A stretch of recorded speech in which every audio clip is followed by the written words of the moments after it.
Hey, podcast listeners. I'm Barbara Morgan, and you're listening to Austin Film Festival's On Story podcast. This week on On Story, we're joined by The Sopranos creator David Chase for a conversation on writing a hit television show. David Chase is a screenwriter, showrunner, director, and producer, best known for writing and producing the HBO drama The Sopranos. Chase has also produced and written for such shows as The Rockford Files, I'll Fly Away, and Northern Exposure. He created the original series Almost Grown and has won 7 Emmy Awards. Chase's film debut came in 2012 with Not Fade Away, followed by 2021's The Many Saints of Newark, a prequel film to The Sopranos.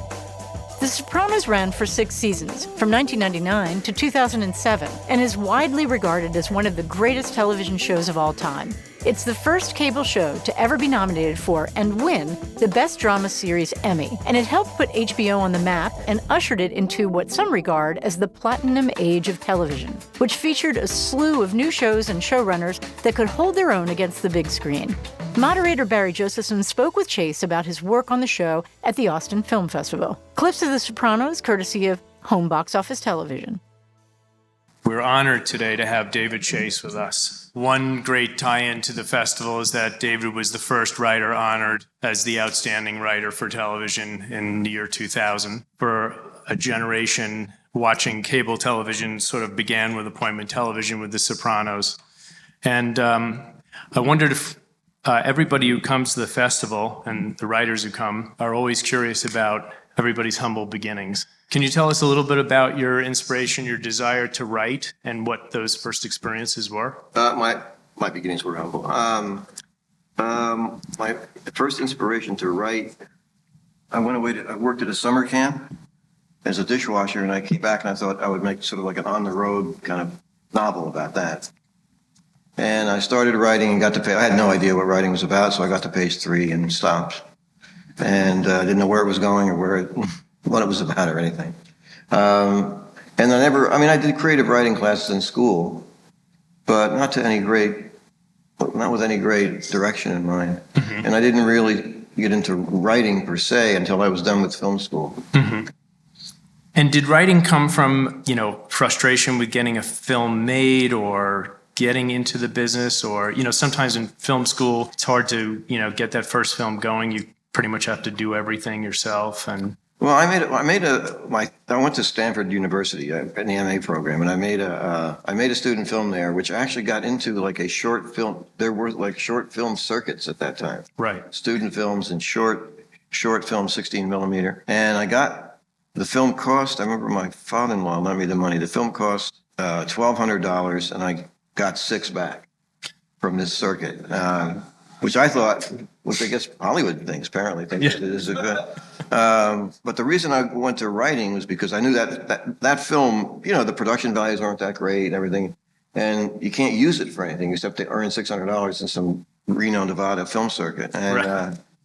But a script, my friends and I reasoned that a script is a real thing, so you could write it, and it might be just as amateurish as that film, mm-hmm. but also you might be able to sell it or use it or get it made. Mm-hmm. Exactly. That it would be like a real piece of real property in a sense. Right. So that was the reason. Well, it wasn't frustration, especially. That was the tactic. And did you have early people that you collaborated with, or was early writing for you always sort of like a solo journey, or did you have? I had a collaborator on that script, a friend of mine, and I wrote that script together.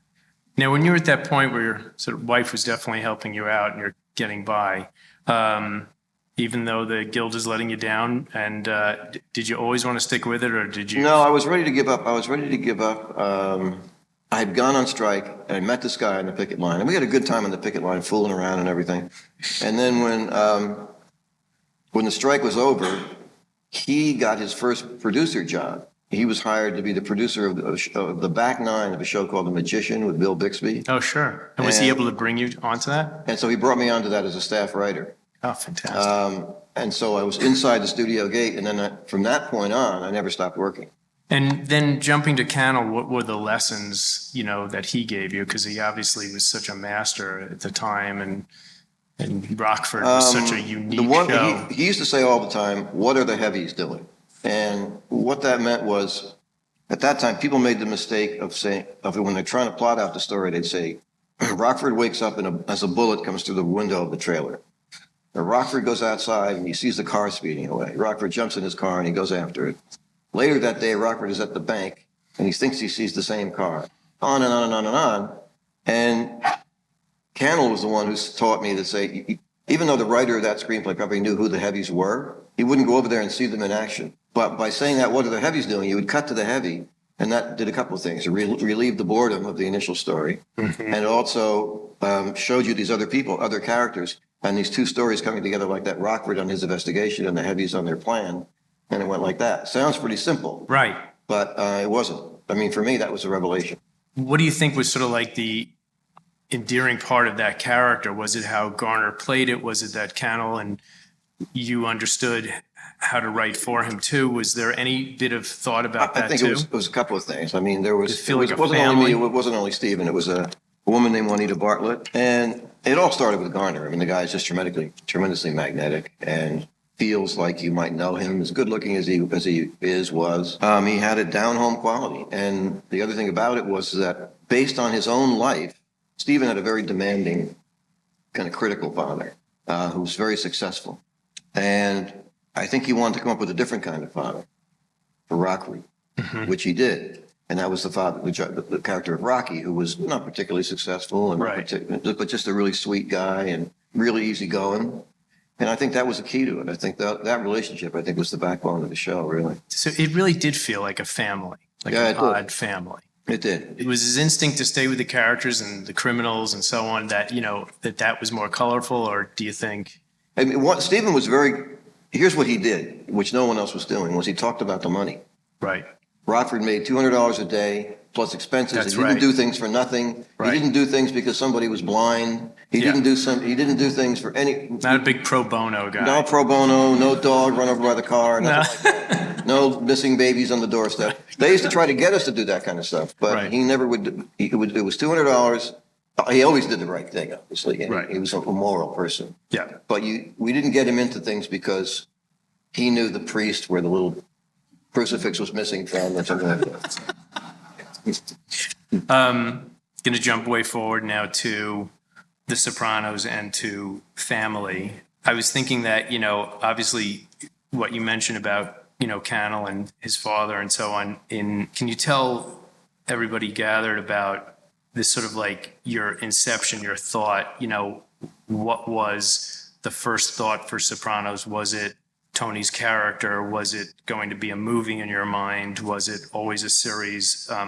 Was it about family? What was the inspiration? The inspiration for that show was that my mother was a difficult personality. And she was pretty much like the woman on the show that you saw if you watched the show. Yes. And my wife used to tell me all the time, you got to do a show about her. She's hysterically funny. And she really was. She was famous in our family for being outrageous and inappropriate and having boundary issues. And and whenever we would go back east to hang out, my cousins and my aunts would corner us in a room and say, oh, Norma did this, and then she did that, and then she came down here. Well, for example, one time I was at home and she said, we were going to my cousin's house. She said, I have to bring them this milk. I don't want it to go bad. So we had to bring this milk and a bunch of other crap. And we went down there and we get to the garage and the milk falls out, or in the kitchen, on the floor of my cousin's house and breaks. And the milk already was bad. Right. So she was just trying to get rid of something that was a problem for her, and she didn't care how inconvenient it was for anybody else, and created a bigger problem for my cousin. So this is just one small example. So, but those kind of things, my wife used to say, you got to write about her. She's incredible. I ate for free for a long time, telling stories on my mother. I really do. Or you get with people and you start talking about your mother, and I could always like trump the house.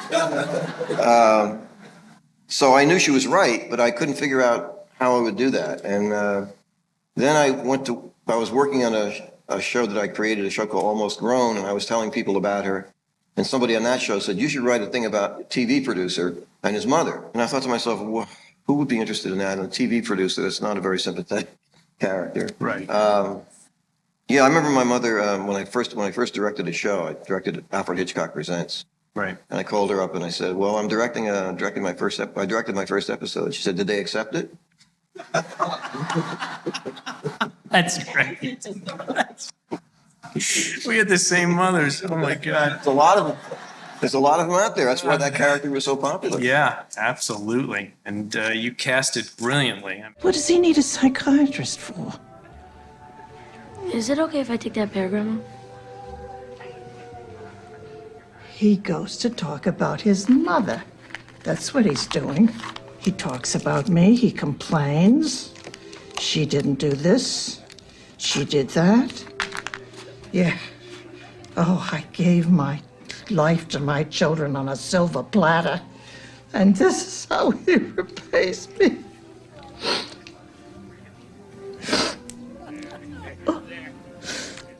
So it started there, and then how did you then convert it to? So I was trying to break out of the TV business, and I thought, what would make a movie? And I thought, maybe if the guy wasn't a TV producer, but was a mid-level mobster. Got it. He'd be a tough guy. He'd be a killer. He'd be all those things, and yet he'd be the victim of his own mother. That he couldn't. That the one where he had no power was in his relationship with his mother. Yeah. And I had that idea, and I hung on to it. I was going to do it as a movie, and then I changed agents at one point. And I went down to my new agency, and they said, "Well, what do you have? What do you want to do?" And I told them that, and they completely disregarded it. They said, "Mob movies are dead. Mob comedies are dead. Come up with something else." So fortunately, I listened to that, and then maybe 2 years later, I signed a deal with Brad Gray's company to do a TV development deal, and they came to me and they said, we believe that you have it in you to do a revolutionary television show. And number one, I'd never heard that anybody wanted to do a revolutionary television show. Right.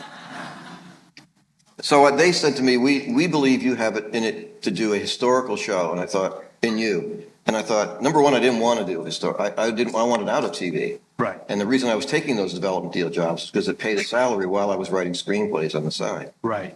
But when they said that, I was like, I couldn't help be like, I don't know, what's the expression you call it? Not touched, but I don't know. I just had this feeling like, wow, that's quite a compliment. Mm-hmm. And I was driving home. And especially coming from somebody like Bernie. It wasn't from Bernie and it wasn't from Brad. It was from somebody who underneath them. Okay. Lloyd? Got it. So it made me want to take it seriously and not kind of just try to phone it in. But and they said, Lloyd said, for example, how would you like to do a show like The Godfather for television? And I said, no, I wouldn't want to do that at all. And because what I was picturing was The Godfather for television. When he said that, I pictured those old cars and those big overcoats and all that stuff, the Rosati brothers, and that had already been done. Right. And I didn't want to. I said, no, I'm not interested in that at all. Then I was driving home and I remembered this idea I had about a mobster in therapy. My understanding from Dr. Cusimano, your family physician, is that you collapsed, possibly a panic attack. You were unable to breathe. They said it was a panic attack. Of course, all the blood work and the neurological work came back negative. And they sent me here. You don't agree that you had a panic attack? How are you feeling now? Good. Fine. Back at work. What line of work are you in? Waste management consultant.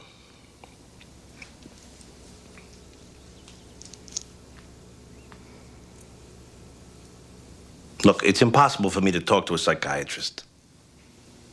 Any thoughts at all on why you blacked out?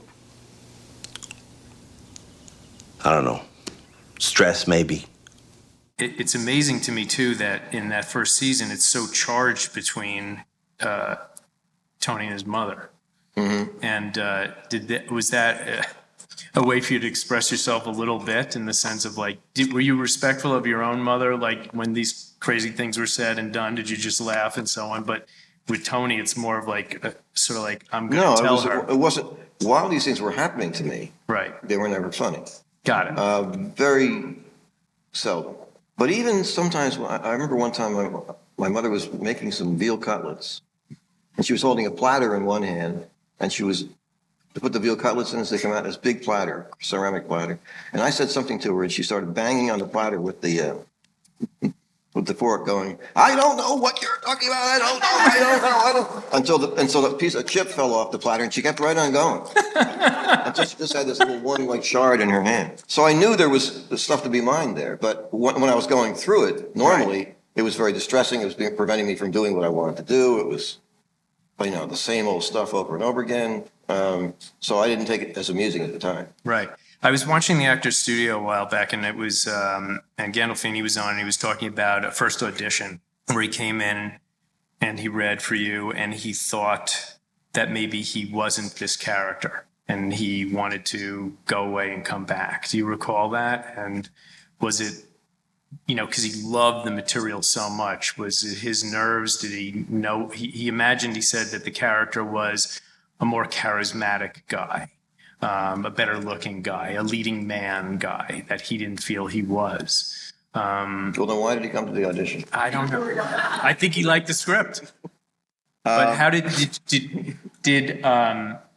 casting sort of find him? Was he somebody that you had your eye on? Did it just No, happen in the I room? did not have my eye on him. He as soon as we got in business with casting, with Walken and Jaffe, who were our casting people, they started saying, Jim Gandolfini, Jim Gandolfini, Jim Gandolfini. And I said, who's that? Then I remembered him from the Elmore Leonard book. It was Get Shorty. Get Shorty, yeah. Oh, that guy. Like Bear. Yeah, that guy, yeah. Yeah. And he did come in to read, and he stopped in the middle of it and left. And then he was supposed to come in 3 days later, and the word came back that his mother was very ill and had died. It turned out she had died long before that. But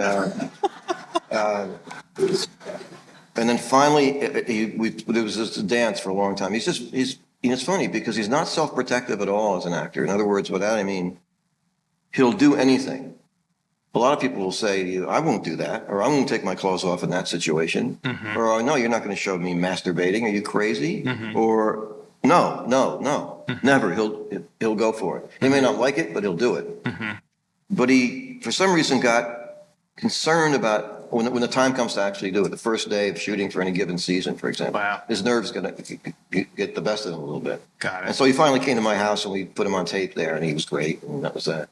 Did it scare you at all that he needed that sort of comfort level? Was it because it seemed like he was just No, I really just liked him. Got it. I just liked him a lot, and I was, if that's what he needed, I was willing to give it. He talked about power and powerlessness in the character and in family, and that was one of the things that really attracted to him to the material. For that show, did you think beyond the first season? Were you still finding it as you went? And, what was it for you? I mean, it's obviously traditionally a very powerful character, but he's in therapy, and it's a bit where he's powerless with family and powerless with so many things. Was that a theme that was very important for you for the first season? I mean, the show was, to begin with, I have to describe the development process of a TV series. Most ideas, most pitches don't get bought to be turned into a teleplay. Right. Maybe one out of 25 pitches. Right.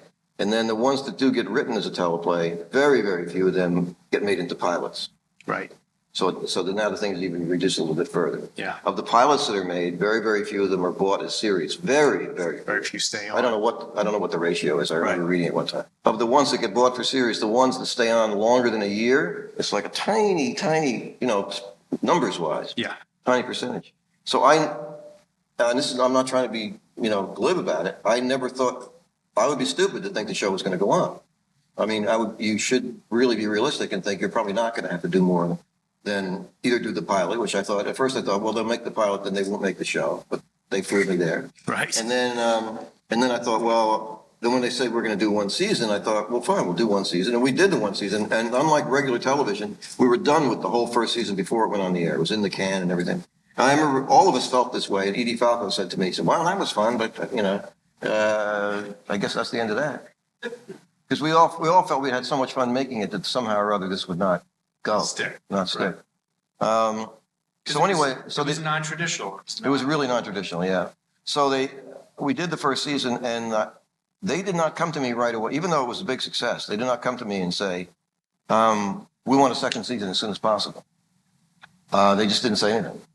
And I went away on vacation and for a month or two, and nothing from them. And then when I came back, I heard people on the street were saying, like, where's and I thought, what?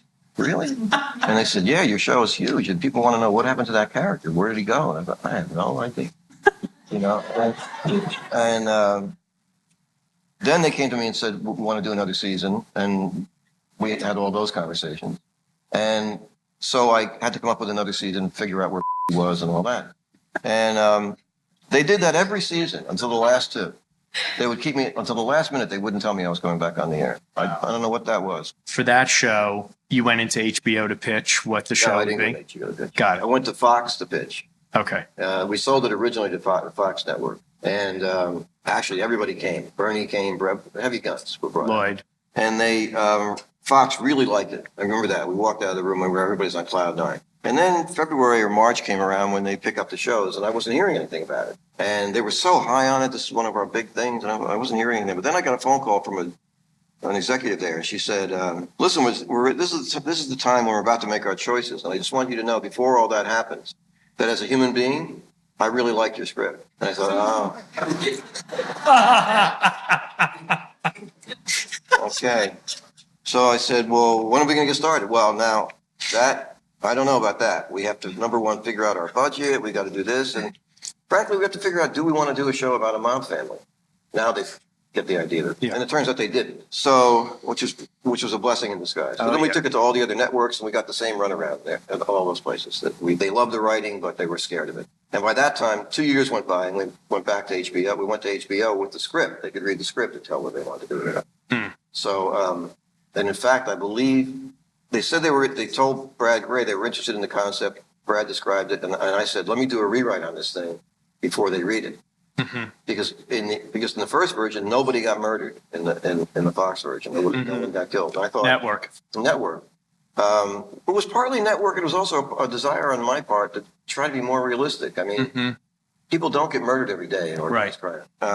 But then I thought, but as a movie, this isn't a documentary. As a movie, you better have that in there. Mm-hmm.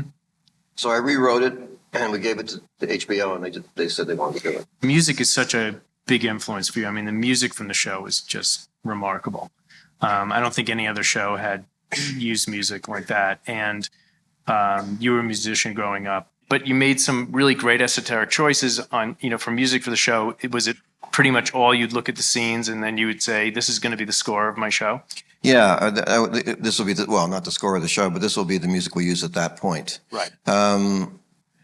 And I had a whole lifetime of music to draw from, and I drew from a lot of it. I used a lot of my best stuff, and it was in my head. But then I continued to listen to music while the show was happening. I lived in L.A., and there's a great radio station in Los Angeles called KCRW. That just has the most amazing playlist of all kinds of stuff. And I had listened to that show to that radio station for 30 years. Right. And so I was continuing to hear really great music that I could then put into the show. In fact, the theme song for the show, that Alabama 3 thing, Woke Up This Morning, I'd heard that on KCRW. And lastly, it just seems like magic, that cast. Everybody. The Sopranos cast? Yes, it just seems like magic. It seems like it just no role could have been played better by anybody in that cast. It's flawless. And working with your casting director, did it feel to you like as time went by and people came onto the show and you added, did you feel like, yes, that's so the guy? Did you run towards an actor when an actor auditioned? Did you feel like that was perfect for voicing what was in the script or in your mind? I don't know that we ran toward anybody, but I'm pretty difficult I'm pretty hard during casting, and I'd like to see a lot of people. And usually it only comes down, Nancy Marchand, okay, here's a good example, which would explain it to you. We probably saw 300 women for that role, and none of them were close, even close, as far as I was concerned. They were all doing this crazy Italian mama thing that wasn't what it was, Oh my God, what are you doing? All that kind of stuff, And I thought, boy, we're dead in the water. We're going to start to shoot like in a week. And then Nancy Marchand came up the stairs to the casting office, all out of breath, and this very regal sort of waspy woman, and just did it and just channeled that thing. And it was there was no discussion. I mean, you don't even have to say, well, is she the one or is she not the one? It was just boom. Every time it's there. That happens to me every time I cast with every role. I think to myself, we're dead in the water here. We're not going to have the right person. We don't have it. And sooner or later, somebody comes in who was made for it. And now, probably now it'll probably have that problem, but that I've said this, but it happens every time. But it's a white knuckle situation. Absolutely, and I think, David, it was just brilliant how you knew where to put the characters where they were comfortable, and you certainly knew where to put them where they weren't comfortable. Well, the job is to in the create a snow. universe. The job is to create a believable universe. It Yeah. isn't like this. It's like this universe, but it isn't this one. But I think maybe too the both characters sort of had a code, and Tony obviously is in an amoral world, wanting to maybe be more moral, be a better father, and so on, be a better son in an impossible situation. Do you think that's important for all character that you design for TV? You dealing with the code that you're living with or expectations? I mean, the goal is to always write somebody who's as interesting as possible, as human and as exciting as possible. It's a piece of filmed entertainment, so you want to be entertaining. And those tastes change along the way, but it's always the same thing. Write somebody that is lifelike, and people want to see. That you'd be interested to see what happens to that guy or woman. On Story is brought to you in part by the Alice Kleberg Reynolds Foundation, a Texas family providing innovative funding since 1979. Underwriting is also provided by Final Draft, industry-standard screenwriting software. Find out more information about Final Draft at finaldraft.com. On Story is also brought to you by the Bogle Family Vineyards, 6th-generation farmers and 3rd-generation winemakers based in Clarksburg, California. Makers of sustainably grown wines that are a reflection of their family values since 1968. This project is supported in part by the Cultural Arts Division of the City of Austin Economic Development Department, the Texas Commission on the Arts, and the National Endowment for the Arts, on the web at arts.gov. The show is produced by myself, Barbara Morgan. Our associate producers are Jamal Knox, Olivia Crouch, and Colin Heyer. Editing help from Travis Neely and Travis Kennedy Sound. Music is by Brian Ramos. Production assistance comes from the Sound Lab Inc., Travis Kennedy Sound, and KUT 90.5 in Austin. Go to austinfilmfestival.com to find out more about Austin Film Festival and Conference each October. Until next time, I'm Barbara Morgan, and this has been Austin Film Festival's On Story.